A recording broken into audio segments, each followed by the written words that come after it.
रहीम। बहुत शुक्रिया आप सब दोस्तों का। आज इस मुश्किल सूरत हाल में, इस कोरोना की वबा के बावजूद आपको तकलीफ़ दी है और आप तशरीफ़ लाए हैं। मुमकिन भर हम कोशिश कर रहे हैं कि इसके जो एहतियाती तदाबीर हैं वो इख्तियार की जाएँ, बट इवन दैन आपका आना, इस तरह तशरीफ़ लाना, हमारे कैमरा वाले साथी जो हैं इनका जिस तरह होता है, ये एक रिस्क तो हम सारे लेके चल रहे होते हैं। तो इसके लिए मैं माज़रत ख़्वाह भी हूँ, आपका शुक्रिया भी अदा करता हूँ और आप इस मुश्किल घड़ी में अपनी ज़िम्मेदारी अदा कर रहे हैं। आज हमें ये प्रेस कॉन्फ्रेंस जो करनी पड़ी, इसके आगाज़ में मैं पहले तो जिन ख़ानदानों के लोग इसमें मुतासर हुए हैं या फौत हुए हैं, उनके साथ ताज़ियत करता हूँ। जिनके जो ख़ानदान मुतासर हुए हैं उनसे इज़हार हमदर्दी है और पूरे मुल्क के साथ इस पर इज़हार अफसोस है कि इस वक्त सारा मुल्क ही इसकी वबा में है। हर घर में से इसके किसी न किसी तरह अगर वो मर्ज़ में नहीं है तो ज़िंदगी की बाकी मुसीबतों में है और ख़दशात में मौजूद है। लिहाजा हर घर इससे मुतासर है, तो सबके साथ ही इसका अफसोस है और हम सब ने मिल के इसको बांटना है। हमारे वो बहन भाई जो मुल्क से बाहर हैं, गैर ममालिक में मौजूद हैं, उनके साथ भी इस पर हम इज़हार हमदर्दी भी करते हैं, इज़हार यकजहती भी है। आज ये प्रेस कॉन्फ्रेंस मुझे क्यों करनी पड़ रही? कल चीफ मिनिस्टर सिंध ने प्रेस कॉन्फ्रेंस की और उन्होंने बड़े इल्तिजा के साथ हक़ाइक़ सामने रखे, कोई क्रिटिसिज्म किए बग़ैर हाथ बांध के दरख्वास्त करते हुए कुछ बातें कहीं। वज़ीर आज़म साहब की तारीफ़ें की, जहाँ उन्होंने कोई अच्छा काम किया था उनको कहा उन्होंने अच्छा काम किया है, और जहाँ हमारी दानिश में अच्छा काम नहीं हुआ वो भी उन्होंने एक गुडविल जेस्चर के तौर पे उसको बर्दाश्त किया, उसको एक अच्छे अल्फाज में उसका जिक्र किया। लेकिन अफसोसनाक सूरत हाल है कि उसके फौरी बाद, इमीडिएटली बाद, हुकूमती तर्जमानों ने, वो जो नोटिफाइड हैं वो भी और जो नोटिफाइड नहीं है वो भी, जिनका कोई वजूद नहीं है किसी तरह, उन सब ने एक यलगार कर दी और इंतहाई तल्ख लहजों में बदतमीज़ी के हद तक जाते हुए उन्होंने सीएम सिंध के उस जज्बे को ख़राब करने की कोशिश की है। चीफ मिनिस्टर सिंध ने इस सारे अमल को पीपल्स पार्टी की क़यादत जनाब बिलावल भुट्टो ज़रदारी साहब की क़यादत में इस सारे अमल को स्पेयरहेड किया है और उन्होंने लीड किया है, और ये सारा मुल्क और आलमी इदारे भी उनकी इन कोशिशों की तारीफ़ कर रहे हैं। ये हम नहीं कह रहे कि सब अच्छा हो गया, सब कुछ ठीक हो गया। हाँ, सिस्टम के अंदर प्रॉब्लम्स हैं, वो उन्होंने कल माने, लेकिन अफसोसनाक सूरत हाल है कि हम कल उसके फौरी बाद वही सवाल और जवाब, वही बातें शुरू हुई, तो हमें उसका जवाब में कुछ बातें कहनी पड़ रही हैं और हमें यकीनन ये एक बोझल है फिजा इस वक्त, और हम चाहते हैं कि कोई पॉइंट स्कोरिंग ना हो। हाँ, हम बाकियों की तरह नहीं हैं, हम सियासत करते हैं, हम इस मामले में सियासत कर रहे हैं, और जो सियासत नहीं कर रहे हैं वो रहनुमाई नहीं कर रहे, क्योंकि वज़ीर आज़म जो कर रहे हैं वो सियासत है, काबीना जो कर रही है वो सियासत है, पार्लियामेंट जो कर रही है वो सियासत है, चीफ मिनिस्टर से सूबाई हुकूमतें या जो हम जो कुछ कर रहे हैं ये सियासत है। अदालत जो कर रही है वो सियासत नहीं है, वो अदालती काम है। ये कहना कि सियासत ना करें, ये सिवाय जहालत का और कुछ नहीं। सियासत ना करने की बुनियाद पे मसाइल पैदा होते हैं या हुए। सो गुजारिश ये है, जब से ये वबा पाकिस्तान में आई है, वज़ीर आज़म से उसके बाद हालात जो बने हैं उसके ऊपर मैं ज़्यादा बात नहीं करता, आप सब लोग, सारा मुल्क उससे आगाह है। लेकिन उसके ऊपर बाद में जो सूरत हाल इवाल्व हुई, पाकिस्तान में केसेस बढ़ना शुरू हो गए, तो हुकूमत ने मौक़िफ़ लिया। चीफ मिनिस्टर पंजाब ने कहा जी मैंने तो पहली मीटिंग 5 जनवरी को कर ली थी, शायद 3 जनवरी या 5 जनवरी को। प्राइम मिनिस्टर साहब ने कहा जी मैंने 15 जनवरी को कमेटी बना के पहली मीटिंग कर ली थी, और पहला केस सिंध में फरवरी के आखिरी हफ्ते में डिटेक्ट हुआ, 26 फरवरी को आखिरी हफ्ते में, और वो कराची में, और एक केस इस्लामाबाद में डिटेक्ट हुआ। उसके फ़ौरन बाद, उससे पहले भी अपनी तदाबीर वो कर रहे थे, लेकिन उसके फ़ौरन बाद चीफ मिनिस्टर सिंध एक्टिव हुए और उन्होंने इस पर बिल्कुल रैपिड एक्शन करते हुए फौरी तौर पे जो तदाबीर हो सकती थी वो की। हमने पहले दिन से जो एतराज़ किए या कर रहे हैं या आज जो करेंगे, वो बुनियादी तौर पे हम गवर्नमेंट की माजी की गई गलतियों को हम क्या कर रहे हैं, फैसले गवर्नमेंट ने करने, हमने नहीं करने। हमारा काम बुनियादी तौर पे गवर्नमेंट को गाइडेंस देना है, वो गाइडेंस ले या ना ले ये उनका काम है, लेकिन हम अपने किए हुए फैसले, अपनी आरा जो है वो कौम के सामने रखते हैं आपके ज़रिए, ताकि कल हमें पाकिस्तान की आवाम या आप ये ना कहें कि आप क्या करते रहे, आप उस वक्त तो बात नहीं कर रहे थे। तो हम आपको बताना चाहते हैं कि हर मरहले पे हम हुकूमत पाकिस्तान को मिल के मुख्तलिफ फोरम्स पे जाके हम अपनी आरा देते रहे हैं। हम मीडिया के ज़रिए भी आरा देते हैं, आज भी वो आरा दे रहे हैं। और जो एतराज़ हम कर रहे हैं वो बुनियादी तौर पे ये है कि अगर आप हमारी आरा मान लेते, फ़र्ज़ करें हम कह रहे थे कि करंटीना का जो मरकज़ पहले तफ्तान में बनाया गया, फौरी तौर पे सारे रिसोर्सेज दे, फेडरल गवर्नमेंट उसको फौरी तौर पे फंड देती। बाद में चीफ मिनिस्टर बलोचिस्तान ने यही कहा ना, मुझे रिसोर्स नहीं दिए गए। फौरी तौर पे फ़ौज को, नेवी को, एयरफोर्स को वार फुटिंग पे हेलीकॉप्टरों के ज़रिए एयरलिफ्ट करके सामान वहाँ भेज दिया जाता, और वो सेंटर कम से कम कोई ह्यूमन सेंटर बन जाता, कुछ गुजारे लायक हो जाता, उसमें कोई बेहतर माहौल फराहम हो जाता। वहाँ लोग हैं ना, कोई भेड़ बकरियाँ तो नहीं है जो बंद करनी है आपने। अगर आप लोगों को वहाँ रखेंगे जहाँ गर्द उड़ रही है, ना खाने की जगह, ना हाजात की जगह, ना कोई माहौल है, तो लोग तंग पड़ेंगे। अल्टीमेटली लोग घबरा के वहाँ से निकलेंगे। मुझे तो नहीं पता, मुझे मर्ज है, ये काम हुकूमत का था। हमने कहा आपने वो टाइमली नहीं किया, सिंध वालों ने टाइमली कर लिया, और हम यहाँ पे बिल्कुल महदूद वसाइल के बावजूद, अगर बलोचिस्तान की हुकूमत ने जितने भर उनके पास था उन्होंने कोशिश की, लेकिन उनकी कैपेसिटी से बियॉन्ड था। सिंध गवर्नमेंट ने फौरी तौर पे अपना सेंटर जो है वो इस्टेब्लिश किए, कराची में भी और सखर में भी, और उसके नतीजे में उन्होंने वहाँ से आने वाले लोगों को एक ह्यूमन माहौल फराहम किया। वहाँ भी मसाइल हैं, वहाँ भी कोई बहुत आला माहौल नहीं है, कोई 5 स्टार होटलों वाला माहौल नहीं है, और हम समझते हैं कि इसका बड़ा अच्छा इलाज ये था। और हमने उस वक्त भी कहा कि फौरी तौर पे जो होटल्स हैं 1 क्लास, 2 स्टार, 3 स्टार, 4 स्टार, ये होटल टेक ओवर करे, गवर्नमेंट खर्चा करे, सब्सिडाइज रेट्स उनको दे ले, उनके ऊपर टैक्स ख़त्म कर दे, और उन होटलों को सेंटर बना दिया जाए ताकि वहाँ प्रॉपर फैसिलिटीज़ हो। जिस बंदे को आपने 10, 12 दिन, 14 दिन, 6 दिन रखना है, उसको किसी अच्छे माहौल में रखें। और ये ऐन मुमकिन है, सिर्फ वसाइल फराहम करने हैं ना, और वो वसाइल आप फराहम नहीं कर रहे और आप कहानियाँ डाल रहे हैं सारी। और अगर हम कोई बात करते हैं तो हम पे पल पड़ते हैं, और वही फाशिज़म जो गवर्नमेंट में है, जो एक्शंस में है, जो इनकी सियासत का वतीरा है, वही मीडिया के ज़रिए भी करते हैं। अपने ऊपर होने वाले एतराज़ जो जायज़ है, भाई हम एतराज़ करें, उसका जवाब दे दें, नहीं है तो आप कंटिन्यू करें। सवाल ये है कि जब ये सूरत हाल पैदा हुई तो पहले कौम से खिताब में वज़ीर आज़म साहब ने कहा कि लॉकडाउन नहीं होना चाहिए। उससे पहले हम सिंध गवर्नमेंट वज़ीर आज़म साहब को ये इन्फॉर्म कर चुकी थी, ये पोजीशन ले रहे थे कि हमें लॉकडाउन की तरफ जाना चाहिए। अब लॉकडाउन हो ना हो ये एक जजमेंट है, ये फैसला है। लॉकडाउन करने वाले जो हैं वो भी अवाम के खादम हैं, और हमें इनकी नीयतों पे भी शक नहीं है। हम ये नहीं कह रहे कि ये बदनीयत है, हम ये कह रहे हैं कि जजमेंट किसकी बेहतर है। हम जिन बुनियादों पे फैसले कर रहे हैं वो पूरी दुनिया ने उस पैटर्न को फॉलो किया है। उस पैटर्न के ऊपर जिन मुल्कों ने फैसले किए वहाँ पे ये वबा जल्द कंट्रोल हो गई है, और जहाँ पे मरकज़ी हुकूमत या वज़ीर आज़म वाला वतीरा इख्तियार किया गया है वहाँ ये वबा फैली है। और यही सूरत हाल जो इस वक्त पाकिस्तान में है, इसी मिजाज वाला बंदा अमरीकी सदर है, वो भी यही काम कर रहा है। वो भी बजाय इसके कि इस तरफ तवज्जो दे कि अपनी कोताहियाँ गलतियाँ माने, आइंदा के लिए तस्हीह करे, वो अपने गवर्नरों से लड़ पड़ा। और यहाँ वज़ीर आज़म साहब हैं कि वो सिंध गवर्नमेंट के पीछे पड़े हैं, पूरी हुकूमत जो है। सो ये फाशिस्ट मिजाज है। अपनी तकरीर कौम से खिताब करते हुए, और कौम से खिताब में क्या कहा, लॉकडाउन नहीं करना जी, बिल्कुल पहले खिताब में कहा। सिंध ने लॉकडाउन किया, पंजाब को मुझे पता था, जो समझदार लोग हैं उनको फॉलो करना है, तो यहाँ पे उन्हें कहा गया कि भाई आप फॉलो करो। KPK में हुआ, बाकी जगहों पे लॉकडाउन हो गया। फिर अगला कौम से खिताब में कहा गया कि नहीं, वो पार्शल लॉकडाउन होना चाहिए, कंप्लीट लॉकडाउन, कर्फ्यू नहीं लगना चाहिए।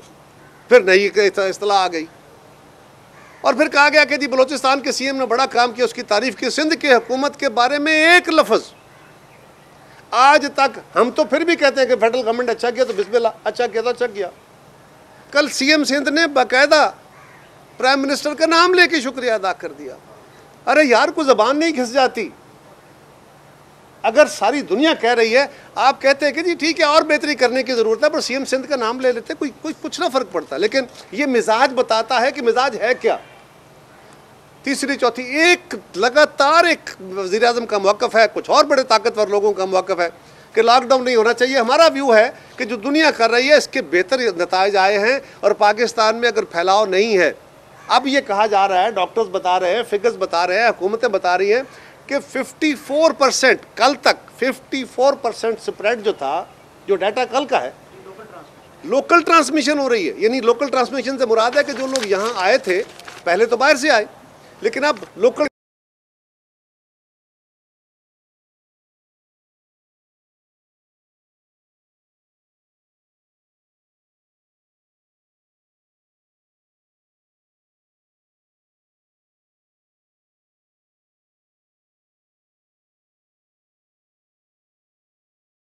मार हो जाएगी, अनारकी फैल जाएगी। वो भाई, वो बातें जो बंद कमरों में बैठ के इन इंफॉर्मेशंस की बुनियाद पे इस तरह की असेसमेंट्स होती हैं और उसकी बुनियाद पे पॉलिसियां बनती हैं, ये बंद कमरों की गुफ्तगू होती है। उसके ऊपर पॉलिसियां बना के उस पर अमल दरामद किया जाता है।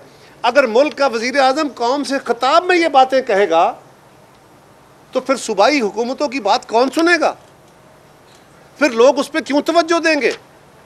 फिर क्यों उलमा या बाकी ताजर तंजीमें उस पर फॉलो करेंगी?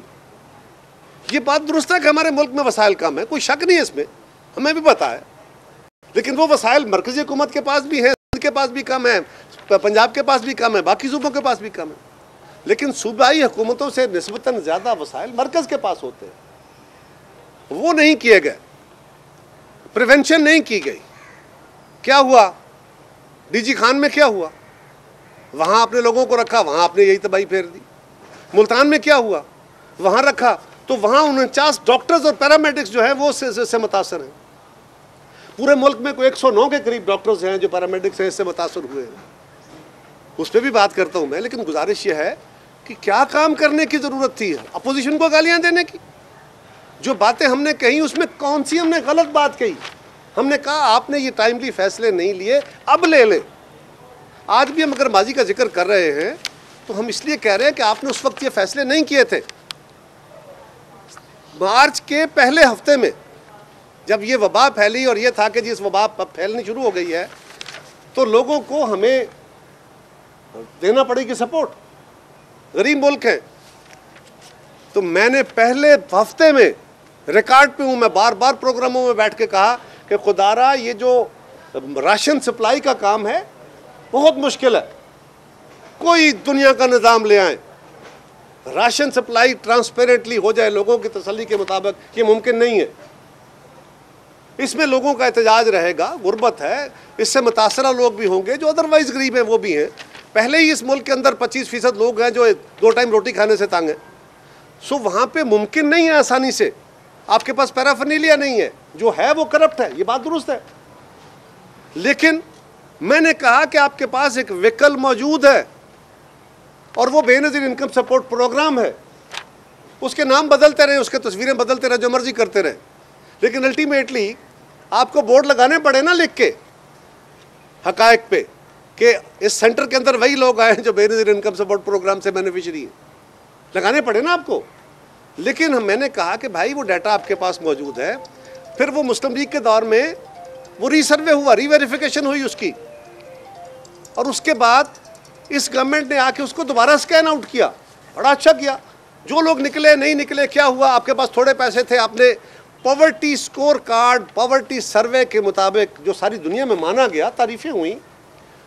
पॉवर्टी इंडेक्स को मैंने कहा कि स्कोर कार्ड को बढ़ा दे, वो 16.5 पॉइंट पर रखा हुआ है, इसको उठा के 25-26 पॉइंट्स पे ले जाएं तो आपके पास फौरी तौर पे वो डिटेल आ जाएगी। आपके पास अगर फ़र्ज़ करें 50 लाख उसके बेनिफिशरी हैं तो वो 1 करोड़ हो जाएंगे, 50 लाख लोग उसमें और शामिल हो जाएंगे जो गरीब हैं। लेकिन आपके उस डाटा के मुताबिक वो गुर्बत की उस कैटेगरी में नहीं आ रहे जिसको आप उस वक्त वसाइल दे रहे थे।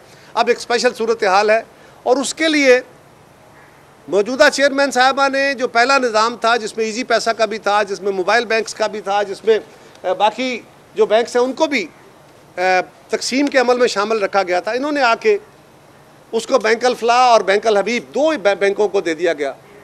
अब उनके अंदर ये कैपेसिटी नहीं है, इसलिए आपको ये मराकज़ बनाने पड़े हैं, फौरी तौर पे आपको करना पड़ा। तो हमने तजवीज़ दी कि भाई आप वो सारे का सारा डाटा आपके पास मौजूद है, पॉवर्टी स्कोर कार्ड बढ़ाएं और इसको इजी पैसा वालों से बाकी उनकी, क्योंकि इजी पैसा की और मोबाइल बैंकिंग की तो हर गली मोहल्ले में उनका कोई ना कोई सेंटर मौजूद है, और लोगों को सेगमेंट करके आपके पास डाटा है ना, आप एक मोहल्ले के इतने लोगों को मैं मैसेज दें कि आज आप अपने पैसे ले जाएं, कल आपको दूसरे। आपने हंगामे करा दिए मुल्क में। हमने कहा कि भाई आपने हमारी बात नहीं मानी, आज आप भुगत रहे हैं। आज भी हम यही कहने बैठे हैं कि खुदारा आज हमारी, हमें जो कहने आप कहते रहे, आपका हक है, आप हैं ही फाशिस्ट, आपने यही करना है, करें। दूसरा, फिर हुकूमत वक्त ने किया, सिंध पे बड़े एतराज़ात हैं, क्या दिया क्या किया।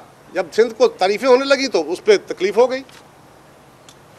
सिंध गवर्नमेंट ने उसके लिए फौरी तौर पे जो पैकेज दिया, वो कल सीएम सिंध उसकी डिटेल बयान कर दी है। उन्होंने 1 लाख ख़ानदान को, पंजाब ने उनके बाद दिया, उन्होंने 1 लाख ख़ानदान को 6,000 रुपया फ़ी ख़ानदान, क्योंकि सिंध की तादाद कम है, तो उन्होंने ज़कात के पैसे फौरी तौर पर तकसीम किए। अभी तक वो राशन जो तकसीम कर चुके हैं उसकी बड़ी तफसील मौजूद है, जो कल भी उन्होंने दी है।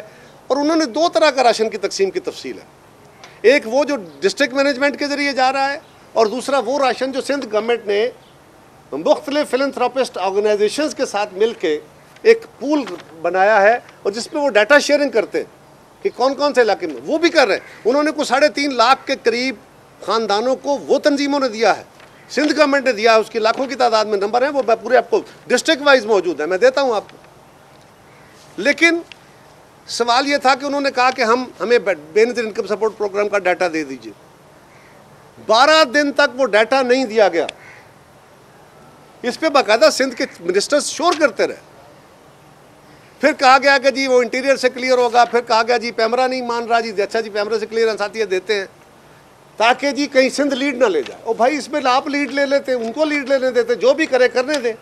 अभी भी हम वो डाटा जो है उसके डाटा के मुताबिक सिंध मज़ीद उस डाटा के मुताबिक जो 12,000 ये गवर्नमेंट दे रही है, उसमें भी कई सारे सवाल उठ रहे हैं, कई सारी उस पर एतराज़ात और FIR आई है।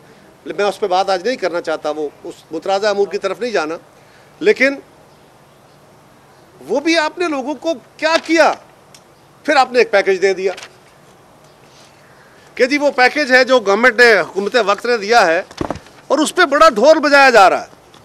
अच्छी बात है, देना चाहिए पैकेज, हम उस पैकेज के हक में हैं। कहा जा रहा है कि जी बहुत बड़ा पैकेज, पाकिस्तान की तारीख का सबसे बड़ा पैकेज आ गया जी, वेरी गुड। भाई अब जितना दें कम है, हम आपको तारीफ करेंगे, वेरी गुड, शाबाश। आपने पैसे दिए 12-12 हज़ार लोगों को, अच्छा किया। इमरान खान ने नहीं दिए, हुकूमत वक्त का खजाना है, इमरान खान नहीं दे रहा, हुकूमत पाकिस्तान दे रही है, पाकिस्तान के फंड से दे रही है, तहरीक इंसाफ नहीं दे रही। लेकिन चलें, जो भी नाम लगाना है लगाएं, दे। उस पर कमियां होंगी, खराबियां होंगी, साथ साथ चलता है। कोई ये नहीं कह रहे कि वो 0 क्यों नहीं हो गया, उसमें कोई गलती होनी ही नहीं चाहिए, इंसान है, 7 होगा। लेकिन कहा गया कि 1240 अरब का पैकेज दे दिया, और उस पैकेज की तफसील यह है कि पहला 100 अरब रुपया हमने रखा है कि जो इंडस्ट्रियां बंद हो जाएंगी, ट्रेड बंद हो जाएगी, तो हम इंडस्ट्री एंड ट्रेड को जो उनका रिफ़ंड पड़ा है, जो उनके पैसे एडवांस टैक्स की सूरत में इकट्ठे कर लिए गए, वो कुछ 250 अरब के करीब पैसा है। और वो पिछले 1.5-2 साल से उनका पेंडिंग है, 3 साल से पेंडिंग है कुछ पैसा, और वो डिमांड कर रहे हैं। उनके साथ कई दफ़ा गवर्नमेंट ने वादे किए, वो पैसा उनको वापस नहीं किया गया। उस 250 अरब में से 100 अरब आपने रिफ़ंड देने के लिए कहा गया है। वो पता नहीं देते हैं या नहीं देते, ये कैसे होता है। लेकिन उस पर क्या गवर्नमेंट की तरफ से आया जी, इसका कोरोना से क्या ताल्लुक आ गया? वो तो लोगों का ऑलरेडी एडवांस फंड पड़ा है यार, उसका कौमी खजाने पे क्या बोझ है? वो तो गवर्नमेंट की लायबिलिटी उन्होंने पे करनी है। उसको कहा जाए कि हमने कौम के ऊपर एहसान कर दिया, बहुत बड़ा पैकेज दे दिया। फिर कहा गया जी कि 100 अरब रुपए जो कारोबारी अफराद की तरफ से, ऑर्गेनाइजेशन की तरफ से कर्ज लिए गए, हमने स्टेट बैंक को कह दिया है कि इनकी कर्जों की इंस्टॉलमेंट 1 साल के लिए डफर कर दे, सूद ले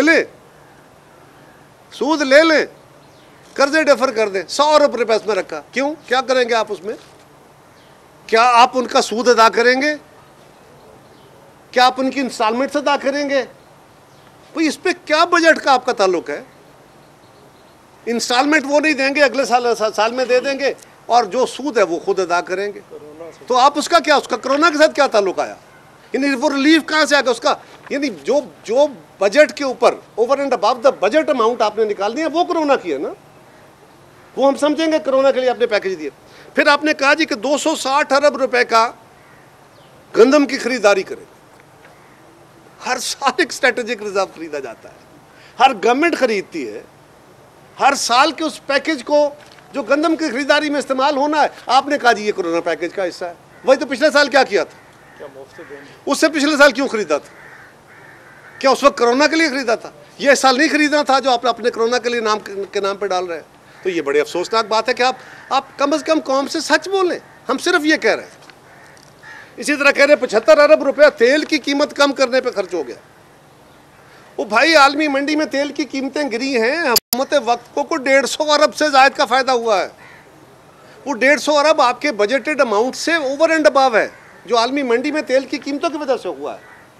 जब तेल की कीमतें बढ़ जाएंगी आप बढ़ा देंगे, कम हुई हैं आप कम नहीं कर रहे। और आपको तो 150 अरब का रिलीफ देना चाहिए था।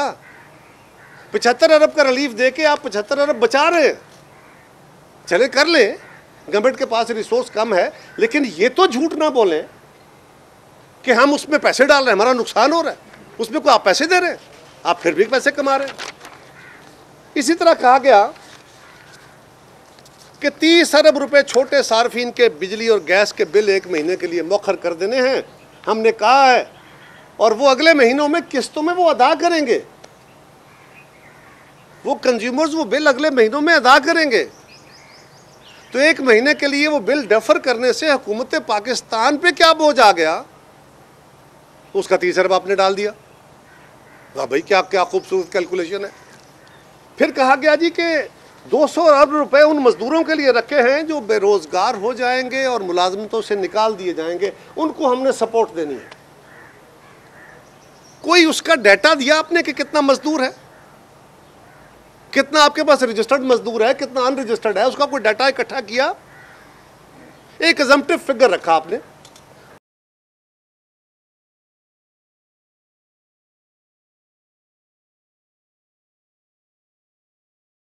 तो बताओ,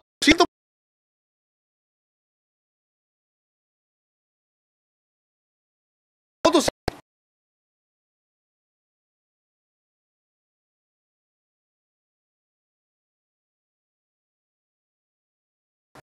कैसे देंगे? किसानों उनको सस्ती खाद देंगे, उनको सस्ते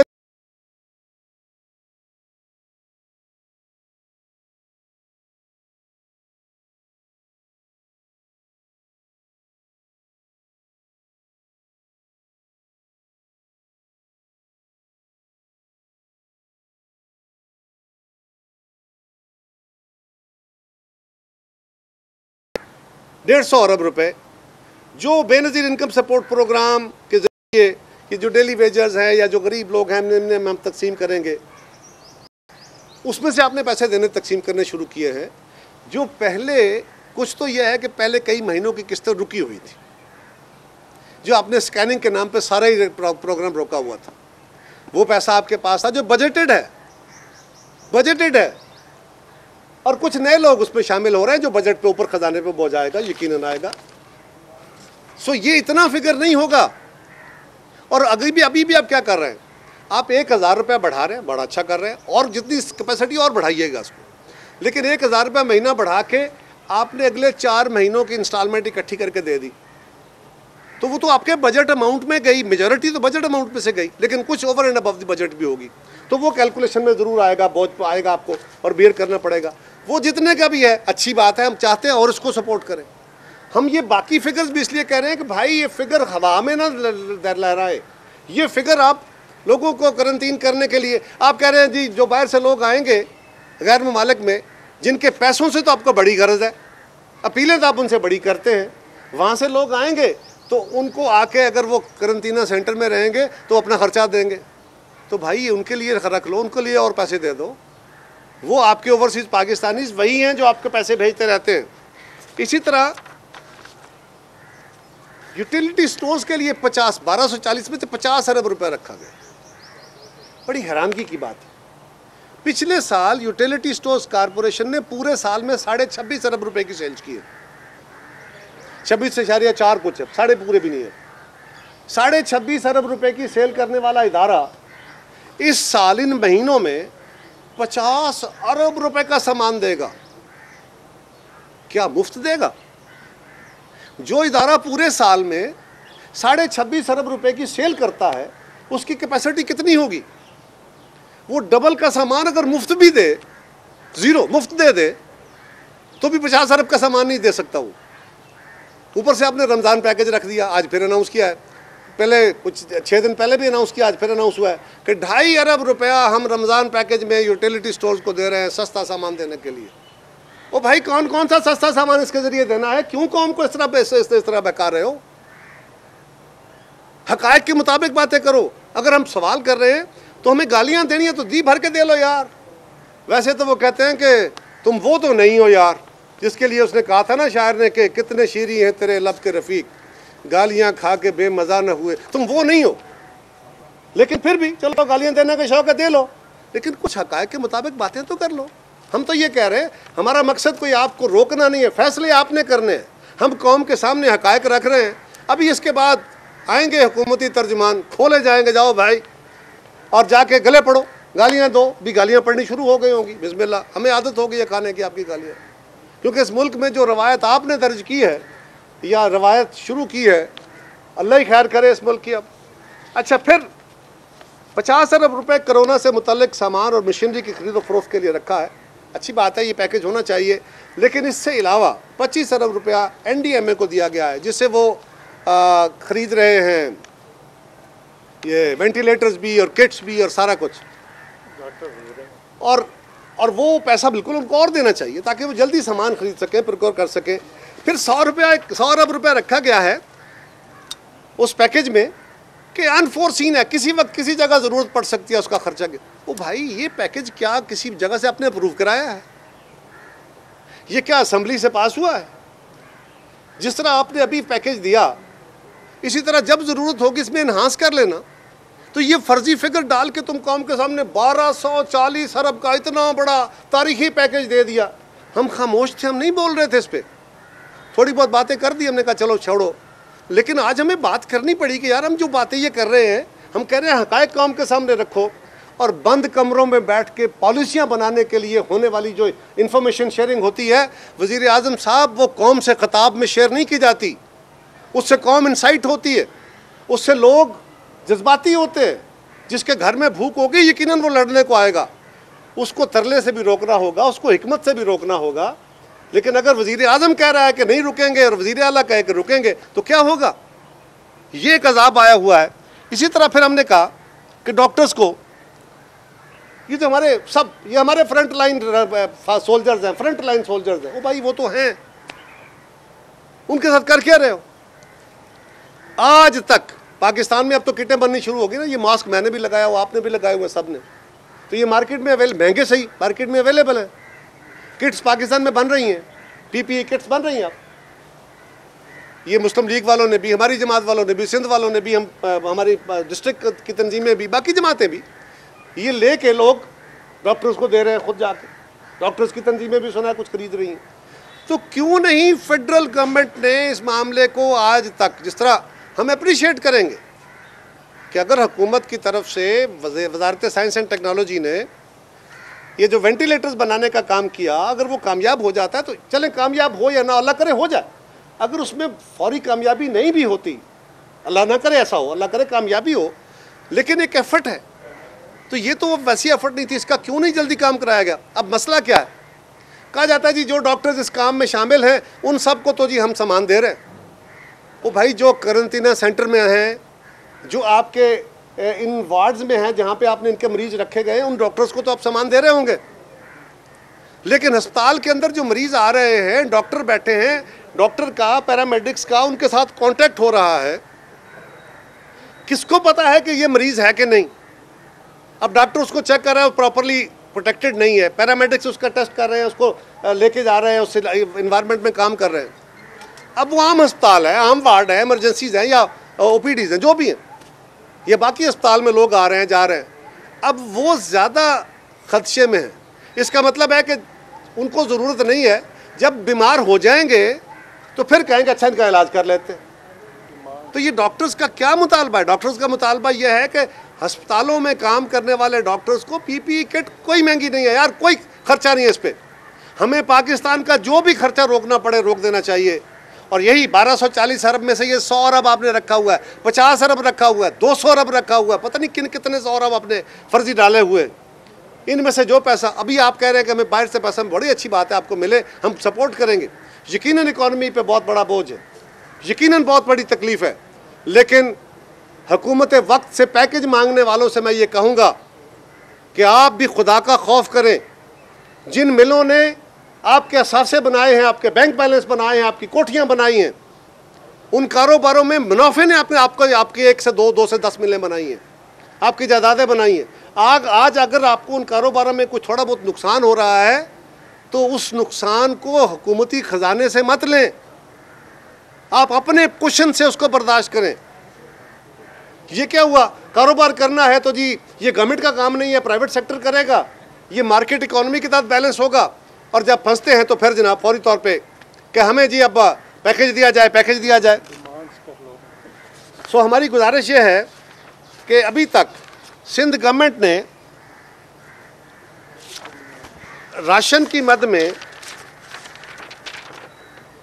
जो तकसीम किया है,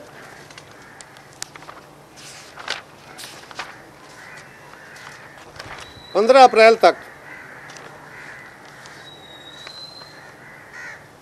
वो 580 मिलियन प्लस 500 यानी तकरीबन 1100 मिलियन रुपीस का सामान DCOs के ज़रिए, जिसकी तफसील जो है वो राशन बैग्स हैं मुख्तलिफ डिवीजन्स डिस्ट्रिक्ट्स के, वो आपको दे देते हैं। वो तकरीबन 29,861 हैं।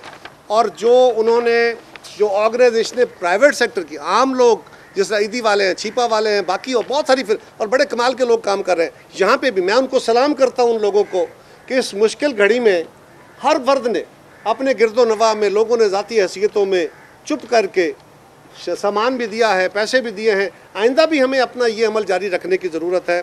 उन इदारों के ज़रिए भी 3,26,450 15 अप्रैल तक का ये फिगर है, ये राशन के बैग तकसीम किए गए हैं और इस तरह ये अमल अभी जारी है। सो हम हुकूमत, इसी तरह टेस्टिंग फैसिलिटी है, अब उसको बढ़ जाना चाहिए था, तो उसको वार फुटिंग पे जितनी रफ्तार से हमें गालियां देने के लिए ज़बानें चलती हैं, उतनी रफ्तार से ये भी काम अगर करेंगे तो ज़्यादा बेहतर हो जाएगा। और जो वज़ीर सड़कों वाले हैं उनसे गुजारिश है कि आप सेहत के मामलात में ज़रा हाथ कम दें, आप सड़कों की तरफ तवज्जो दे लें, वही काफ़ी होगा। वही इस मुल्क में वो भी एक बड़ा वबा है, आजकल ट्रांसपोर्ट ज़रा कम चल रही है, तो मेहरबानी करें इन दिनों में अपनी सड़कें बनवा लें, वो ज़्यादा बेहतर रहेगा, आप वो ज़्यादा बेहतर काम कर पाएंगे अगर आपने करना हो तो। देखिए हमारी गुजारिश ये है कि सिंध ने राशन का काम किया है, पंजाब को भी इस मामले में अगर वो कर रहे हैं तो बताएं कितना किया है, और उसको और बढ़ाने की ज़रूरत है। सिंध छोटा सूबा है, पंजाब बड़ा सूबा है, यहाँ बहुत बड़े मसाइल हैं, तो इसको और बढ़ाने की ज़रूरत है। और जहाँ पे हमारी मदद की ज़रूरत हो, हम इस काबिल कितने होंगे, उनको नहीं ज़रूरत किसी मदद की, लेकिन जहाँ भी हो हम उसके लिए हाज़िर हैं। हमारा क्रिटिसिज्म सिर्फ मुस्बत तनकीद है, ताकि एक तो हक़ाइक़ कौम के सामने रहें, और अगर हुक्मरान उस पर से कुछ बात समझना सुनना चाहें, अमल करना चाहें तो वो कर लें। किसानों के पैकेज के लिए सिर्फ लाहौर और फैसलाबाद और चंद शहरों में नहीं, बाकी शहरों में भी दिहाड़ीदारों की बड़ी मुश्किल है, उसको ठीक किया जाए। बेनज़ीर इनकम सपोर्ट प्रोग्राम के पैसों की तकसीम के अमल में हम समझते हैं कि फौरी तौर पे ये जो ईजी पैसा और इस तरह की बाकी फोरम्स हैं, इनको जो पहले तकसीम के अमल में शामिल थे उनके पास मैकेनिज़म्स हैं, उनको शामिल किया जाए। इसी तरह बहुत सारे हमारे जो माइक्रो फाइनेंस वाले इदारे हैं वो बड़ा अच्छा काम कर रहे हैं, उनको शामिल किया जाए ताकि आसानी से लोगों के घरों के करीब उनको वो रकम मिल सके। और इसको बढ़ाने की ज़रूरत है। जो आपको बाहर से पैसा आए, बजाय इसके कि आप सिर्फ सनतकारों को पैसे दें। सनतकारों के घरों में, फैक्ट्रियों में गाड़ियाँ भी हैं, मिलें भी हैं, जदादें भी हैं, सब कुछ है। अल्लाह ताला आपके कारोबारों में और वसअत देगा। लेकिन आज अगर मुश्किल है तो अपने क्वेश्चंस में, अपने सेविंग्स में से वो काम निकालिए, क्योंकि ये आपने इसी मुल्क से कमाए हैं, आइंदा भी कमाएंगे और अल्लाह ताला आपको और बहुत दे। अल्लाह ताला इस मुसीबत के अंदर भी कोई आपके लिए अपॉर्चुनिटी पैदा करेगा शायद। तो दूसरी गुजारिश यह है कि जो किसानों के लिए आपने पैकेज देने की बात की, उसका मैकेनिज्म कोई नहीं है। हम अर्ज़ करते हैं कि जो किसानों का पैकेज है, उनका बिजली का बिल जो है वो 5,000 तक माफ़ करें, उनके गैस के बिल माफ़ करें, किसानों को जो उनका ज़री ट्यूबवेल है उसके बिल माफ़ करें, उसकी जो बड़े बिल हैं उनकी किस्तें कर दें और वो इंटरेस्ट फ्री किस्तें हों ताकि उनको सपोर्ट मिले। उनको खाद बीज और कीड़े मार दवाइयाँ जो हैं उसकी कीमतें फौरी तौर पे कम करके दें ताकि गंदम की कटाई के फ़ौरन बाद अगली फसल की तैयारी होनी है। और उस तरह जो कोल्ड स्टोरेज वाले हैं उनको भी कोई पैकेज देना चाहिए, उनको भी बिलों में कुछ रियायत मिलनी चाहिए। वो मैंने अर्ज़ कर दिया उसका।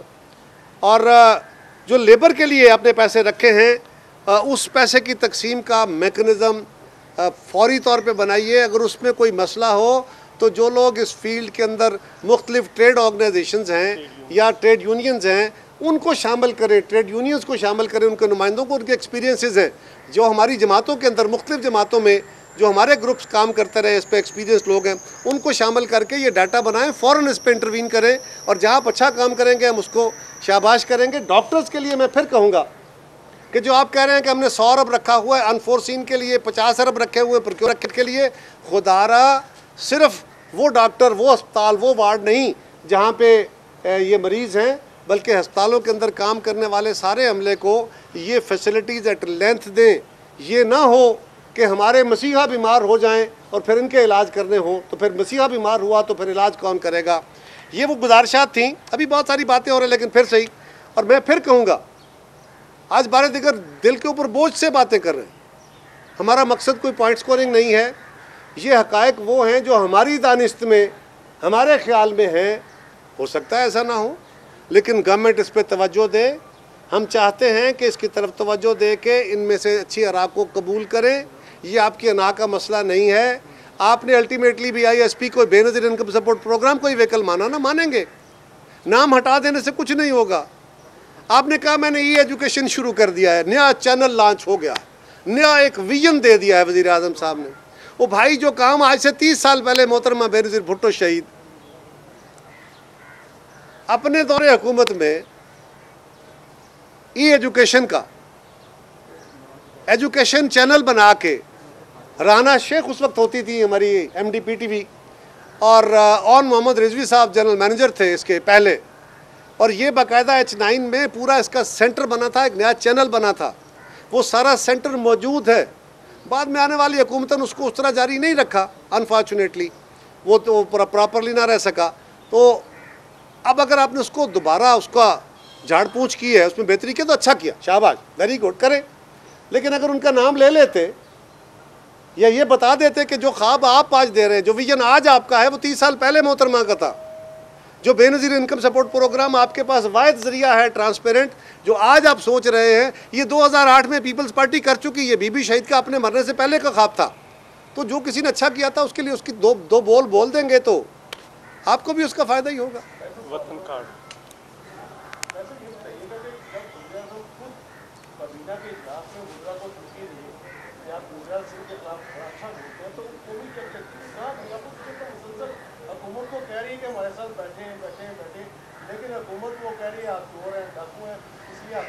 याद रखिए, जो फाशिज़म है इसमें यकजहती नहीं होती। सियासत में यकजहती होती है, फाशिज़म में यकजहती नहीं होती। फाशिज़म में मुखालिफ को गालियाँ दी जाती है, उसकी ज़बान बंद की जाती है, अदालतों को दबाया जाता है, मीडिया का गला घोटा जाता है, खबर रोकी जाती है, प्रोपेगेंडा मशीनरी को तेज़ किया जाता है और तसादुम कराया जाता है, नॉन इश्यूज़ पे डिबेट कराई जाती है। ये फाशिज़म है, ये इनका तरीका है। ये कैसे कर ले?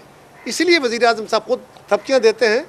जब हमें हमारी क़यादत कहती है कि आपने ये काम नहीं करना तो हम नहीं करते। ये कैसे मुमकिन है? मैं आपको पूछ रहा हूँ ना कि 4 कौम से, और कौम से खिताब एक ख़ास अमल है। कौम से खिताब में जब कोई ख़ास बात की जाती है, वहाँ बैठ के आप बंद कमरे की बातें कौम को आप इंसाइट कर रहे हैं कि बाहर निकल आओ, वहाँ पे भी आपकी ज़बान से अपने मुखालिफ वज़ीर आला को, जिसको सब तारीफ़ें करें, एक लफ्ज़ बोलना था ना कि यार वेल डन और अच्छा करें, वो भी तो ठीक ना हो, तो फिर उसके क्या माने निकले? कल की जो प्रेस कॉन्फ्रेंस थी मुराद अली शाह की, उसमें उन्होंने कहा कि पैनिक क्रिएट किया कि जनाब अस्पताल में कोरोना के पुरस्कार जो है वो हलाकतें हुई हैं, तो ये भी तो पैनिक ही फैलाया जा रहा है। तो ये इसे किस नज़र से आप देखते हैं? देखिए, उन पे एक सवाल हुआ कि जी एक फिगर आ रहा है कि कुछ हलाकतें वो हैं जो अस्पतालों में हुई हैं और कुछ वो हैं जो रिपोर्टेड नहीं हैं, वहाँ कुछ जो इदारे करते हैं उन्होंने बताया। तो उसके ऊपर उन्होंने कहा कि मैं ये तसल्ली से नहीं कह सकता, हाँ ये बात दुरुस्त है कि कुछ हलाकतें हुई हैं और वो काफ़ी नंबर है, लेकिन उनमें कुछ पेशेंट हो सकते हैं कि वो कोरोना के पेशेंट हों। लेकिन कोरोना के पेशेंट का याद रखें, फौतगी की सूरत में कोरोना के पेशेंट को जब तक उसका सीना खोल के सिंपल ना लिए जाएं, फौतगी के बाद उसको डिटर्मिन करना मुमकिन नहीं होता, लिहाजा उनके टेस्ट नहीं किए जाते। उनके टेस्ट तो मैं आज डॉक्टर साहबान से पूछ रहा था किसी से ऐसे ही, मैंने कहा लाहौर शहर में जो अस्पताल हैं, जो कराची का आधा है, लाहौर शहर के अस्पतालों में एवरेजली लोग आते हैं, कोई दिल के मरीज़ के आते हैं, कोई फालज वाले आ जाते हैं, कोई हार्ट अटैक होते, कई तरह के अमराज जो एमरजेंसीज में आते हैं। तो उनमें से बेशुमार लोग होते हैं जो रास्ते में फौत हो जाते हैं, जो पहुंचते हैं फौत हो जाते हैं, कोई थोड़े बहुत देर इलाज होता है वो फौत हो जाते हैं। तो कितना नंबर है? उन्होंने कहा जी कोई 80-90-100 के करीब एवरेजली डेली पेशेंट्स होते हैं लाहौर शहर के मुख्तलिफ अस्पतालों में जो इस तरह आते हैं, और उनकी फिर डिटेल नहीं होती क्योंकि वो अस्पताल पहुँचते हुए फौत हो जाते हैं या पहले घंटे में फौत हो जाते हैं, या तो उनकी डिटेल में नहीं जाया जाता। ये लाहौर शहर का है, तो कराची में यकीनन से बड़ा होगा। उसके ऊपर उन्होंने कहा कि जी हाँ उसमें कोरोना के पेशेंट भी हो सकते हैं, उस पर सवाल के जवाब में। और आज खैबर पख्तूनख्वा के जो वज़ीर सेहत हैं उन्होंने भी बाकायदा यही बात कही कि बहुत सारे पेशेंट्स वो हैं जो हमें बताते नहीं हैं, अपनी तदफीन चुप करके कर देते हैं, लोग नहीं बता रहे और बताना चाहिए। ये आज के खैबर पख्तूनख्वा के हेल्थ मिनिस्टर ने प्रेस कॉन्फ्रेंस की है, उसमें उन्होंने ये बातें की। जी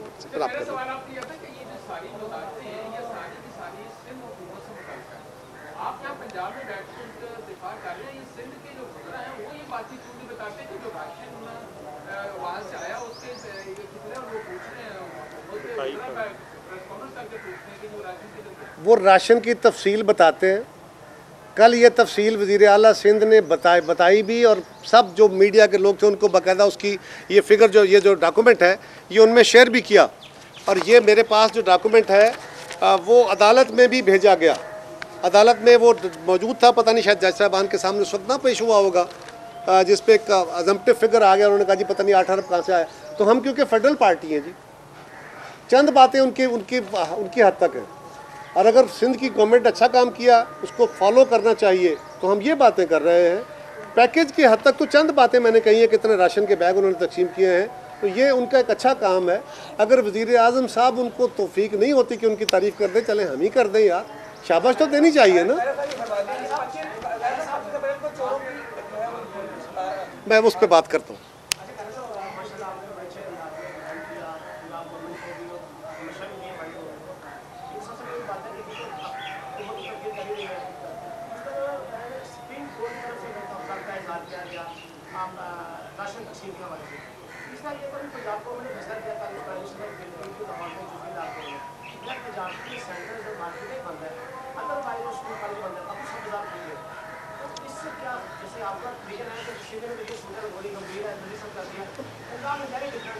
देखिए, इस पे तो मेरी बात को छोड़ दीजिए, खुद हुकूमत वक्त कह रही है, पंजाब गवर्नमेंट कह रही है, फेडरल गवर्नमेंट कह रही है, खैबर पख्तूनख्वा की हुकूमत कह रही है कि हम लॉकडाउन में नरमी कर रहे हैं, लेकिन लोग बाहर ना निकले वरना बड़ी तेज़ी से वबा फैलने का ख़तरा है।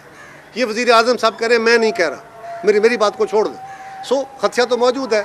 और वज़ीर आला पंजाब से भी गुजारिश है हेलीकॉप्टर से नीचे उतर आएँ, सड़कों पे फिर के देख लें सूरत हाल क्या है। हेलीकॉप्टरों में कहाँ से नज़र आएगा आपको दुकानें खुली है और कौन सी खुली है कौन सी बंद है, और ऊपर से कोरोना नज़र नहीं आया करता। सो मेरी गुजारिश है, ठीक है जाइए, आपने दीगर इलाकों में जाना है तो ठीक है, लेकिन ये फ़िज़ाई मुआयने कोरोना के नहीं हो सकते।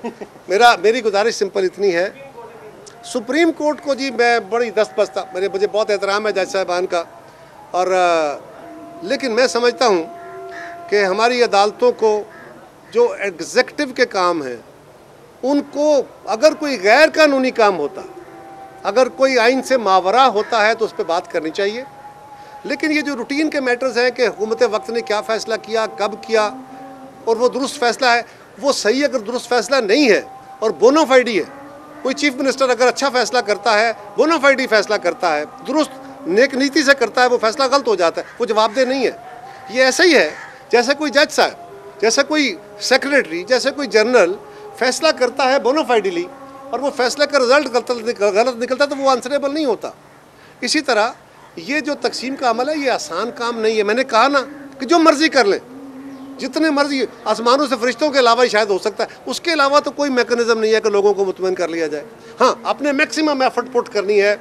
मैं दावे से कहता हूँ, ये मैं हद अदब बरकरार रखते हुए कह रहा हूँ, मैं दावे से कहता हूँ कि जज साहिबान को अगर बिठा दिया जाए ना कि जाओ आप इस तकसीम के अमल को खुद देख लें और इसी मशीनरी के ज़रिए काम करना हो, तो उनसे भी ये नहीं हो सकेगा। सो ये उनको पहली बात तो ये है कि इसको इतना माइन्यूटली और इसको ये जो इशू है ना, फेडरल गवर्नमेंट जो कर रही है उनको करने दें। जहाँ पे किसी की गलती है, कानून वायलेट हो रहा है, उसको ज़रूर देखा जाए, लेकिन इस अमल में अगर बार बार लोगों की तवज्जो इधर होगी, सिंध गवर्नमेंट को आप कहेंगे, उन्होंने दिया हुआ है फिगर। अब अगर आप जैसा मान है हमारे लिए बादब वो है, ख्वाब क्या है आपकी भी ख्वाहिश है, आप ये कह सकते हैं, मुझे जज साहब भी कह सकते हैं कि भाई आपकी हुकूमत है, आपको हर बंदे को रोज़ के घर में भूख है, हर भूखे के घर में खाना पहुंचाओ। कहने को कोई हर्ज नहीं है, होना चाहिए ऐसा।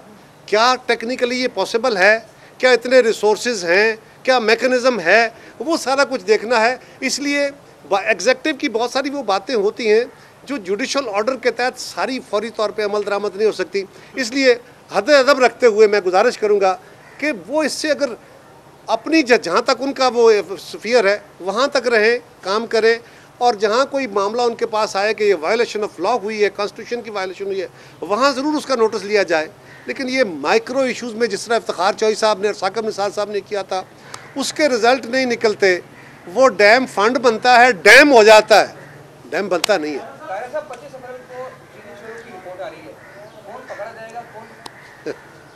कौन सी रिपोर्ट जी? अगर रिपोर्ट देनी ही थी कोई तो वज़ीर आज़म साहब को चाहिए था कि वो जो बकौल उनके कि वो रिपोर्ट उनके हुक्म पर जारी की गई है, उसमें तो जो कुछ होना था वो हो गया, उस पर तो जिन लोगों ने बदनाम होना था वो हो गया। जहांगीर तरीन साहब के तो गज नाप दिए गए, उनको तो मीडिया में बदनाम कर दिया गया, और उस रिपोर्ट में क्या आएगा? वो रिपोर्ट तो वज़ीर आज़म साहब की मर्ज़ी से, रिपोर्ट नहीं, वो जो काम हुआ है वो तो काबीना की मर्ज़ी से हुआ है, वो तो पंजाब हुकूमत की प्रपोजल पे हुआ है, वो तो ECC की मर्ज़ी से हुआ है, तो उसमें क्या निकालेंगे? ये ध्यान हटाने के लिए अभी और भी कई ड्रामे सुनेंगे आप आइंदा आने वाले दिनों में। हुकूमत, ये डिफ्लेक्शन का एक ख़ास स्टाइल होता है कि असल मौजू से, यानी कोरोना से, इसके ऊपर काम से, इकॉनमी से तवज्जो हटाने के लिए आप दूसरी तरफ चले जाएं। इकॉनमी तो अब ख़राब हुई ना कोरोना से, ये तो इस मुल्क में तबाही बर्बादी पहले ही फैला चुके थे, ये तो पहले ही इस मुल्क में बेरोज़गारी की हदें टाप चुके थे, ये तो इकॉनमी को ऑलरेडी बर्बाद कर चुके थे, ये तो आलमी इदारों के पास पहले ही जा रहे थे कि हमें रिव्यू करें, ये तो पहले ही लॉस ऑफ रेवेन्यू इनका इशू था, ये कोरोना से पहले के इशू थे।